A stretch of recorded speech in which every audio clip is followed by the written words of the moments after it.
অমোচনীয় কালি আমি সকাল থেকে অনেকবার লাগিয়েছি, এটা এরকম করলেই উঠে যায়। এটা দরকার ছিল না। যদি এটা দরকার না থাকে তাহলে এটা কেন, মানে যদি স্বাক্ষর নিয়েই যদি শিক্ষার্থীকে ব্যালট পেপার দেওয়া হয় তাহলে অমোচনীয় কালিটা কেন দিয়েছিলেন? মানে প্রত্যেকবারই অমোচনীয় কালি দিয়েছি এবং এটা মোচনীয়, মুছে যায়। আমরা এই যে ছোট ছোট যা দেখেছি অসঙ্গতি বা ব্যবস্থাপনার যে ভুলগুলো, এর বাদে আমরা মনে করিনি যে বড় কোনো ধরনের অসঙ্গতি ছিল এবং নির্বাচন গ্রহণযোগ্য না, এটা আমাদের কখনো মনে হয়। একজন সহকারী প্রক্টরের সঙ্গে বাকবিতণ্ডার পরে আমরা দেখেছি যে পরিস্থিতিটা তৈরি হলো, সেই পরিস্থিতি এক ধরনের ডেকে নিয়ে এসেছে যেন এই বিষয়টাকে, যে তারপরে ভোট আরো কমে গেল। এবং এই যে কমে যাওয়াটা, এক্ষেত্রে এই ধরনের স্টাফও, এই ধরনের ক্রাউড কন্ট্রোল করতে না পারা, এটার একটা বড় ভূমিকা রয়েছে বলে মনে করি। এছাড়া আমরা দেখেছি যে 8টি কেন্দ্রে সমভাবে সব নিয়ম মানা হয়নি। কোন নিয়মের কি অর্থ সেটা এক এক কেন্দ্রে এক একভাবে ব্যাখ্যা করা হয়েছে। যদিও দেয়া আছে যে প্রার্থী কেন্দ্রে ঢুকতে পারবে, কিন্তু অনেক কেন্দ্রেই প্রার্থীকে ঢুকতে দেওয়া হয় নাই। কোন কেন্দ্রে বলা হয়েছে হাতে চিরকুট নিয়ে ঢুকতে পারবে কিনা, ব্যালট নাম্বারের কাগজ নিয়ে ঢুকতে পারবে কিনা, এই নিয়ে কোনো স্বচ্ছ পরিষ্কার নির্দেশনা না থাকার কারণে বিভিন্ন জায়গায় এই কাগজের টুকরাটি নিয়ে ঢোকা অথবা না নিয়ে ঢোকা, এর একটা তর্ক বিতর্ক বিতণ্ডা ইত্যাদির মধ্যে দিয়ে নানান রকম সমস্যা তৈরি হওয়ার সুযোগ তৈরি হয়েছিল এবং এ বিষয়ে কোনো একক সিদ্ধান্ত আমরা জানতে পারিনি। আরো একটি বিষয় আমরা খেয়াল করি, সেটা হচ্ছে কলম অনেক ক্ষেত্রে দড়ি দিয়ে বাঁধা থাকলেও বা বাঁধা না থাকার কারণে কলম নিয়ে চলে গেছেন। কলম নিয়ে চলে যাওয়ার ফলে কলমের সংকট দেখা দিয়েছে সেন্টারে। সেই সংকট মোকাবেলায় বল পয়েন্ট পেন দেয়া হয়েছে। সেই পেন দিয়ে ভোট দেওয়ার কারণে আপনাদের হাসি পাচ্ছে, আমারও পাচ্ছে, কিন্তু এটা হাসির না, এটা খুব জটিল বিষয়। এই বল পয়েন্ট পেন দিয়ে ভোট দেওয়ার কারণে যদি মেশিন তাকে রিড না করে, এই দায়টা কার? মেশিন যদি ওই বল পয়েন্টের করা ভোট যদি রিড করতে না পারে, তাহলে এই দায়টা কে নেবে? এই বিষয়টাতে কিভাবে সমাধান হবে সেটাও আমরা খুব পরিষ্কার বুঝতে পারিনি। এছাড়াও আমরা জিমনেশিয়াম কেন্দ্রে একটি মেশিন নষ্ট হতে দেখেছি, যা ভোট গণনার শুরুতেই বেশ একটা সময় ক্ষেপণের কারণ হয়ে দাঁড়িয়েছে।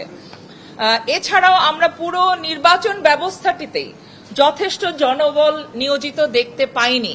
আমাদের মনে হয়েছে 78-এর বেশি শতাংশ শিক্ষার্থীরা ভোট দিতে চলে এসেছেন, এতটা মনে হয় কেউ কল্পনা করেন নাই এবং এই কারণেই তাদের জন্য প্রস্তুতিমূলক যে জনবল, আমরা সেই জনবল দেখি নাই।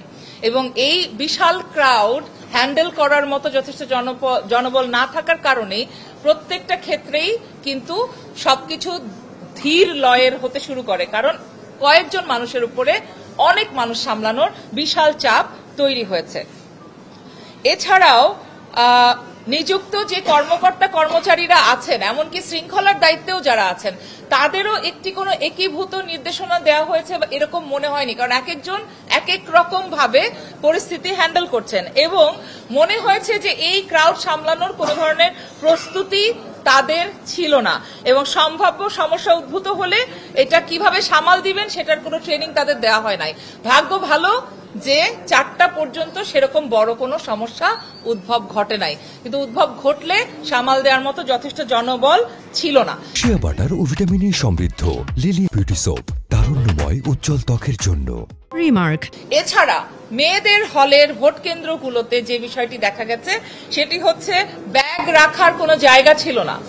ব্যাগ রাখার জায়গা না থাকার ফলে ফোন নিয়ে ঢোকা যাবে না বিধায় এই ফোন রেখে আসি, ব্যাগ রেখে আসি, এইসব বলে নানান লোককে ডাকাডাকি করা হয়েছে এবং গেটগুলোর সামনে এই সমস্ত মানুষেরা প্রার্থীর লোক হিসেবে এসে নানান রকম প্রচারণা করেছেন এবং তার ভিত্তিতে আরো নানান রকম সমস্যা উদ্ভব ঘটেছে, যেটা ওই ব্যাগ রাখার একটা ব্যবস্থা সেন্ট্রালি রাখা হলে অ্যাটলিস্ট যেই 3টা হলে মেয়েদের, যেই 3টা সেন্টারে মেয়েদের ভোট নেওয়া হচ্ছিল সেখানে এই, কারণ আমাদের তো আসলে অনাবাসিক ভোট অনেক বেশি, যারা বাসে করে ক্যাম্পাসের বাইরে থেকে আসবেন তারা কি ব্যাগ ছাড়া আসবেন? তো এই ব্যাগ রাখার বিষয়টা কেন কারো মাথায় আসেনি আমি জানি না, এবং এটা আমরা কেউ বুঝতেও পারি না যে এই জিনিসটা খুব খুব সহজেই সমাধান করা যেত এমন একটি বিষয়।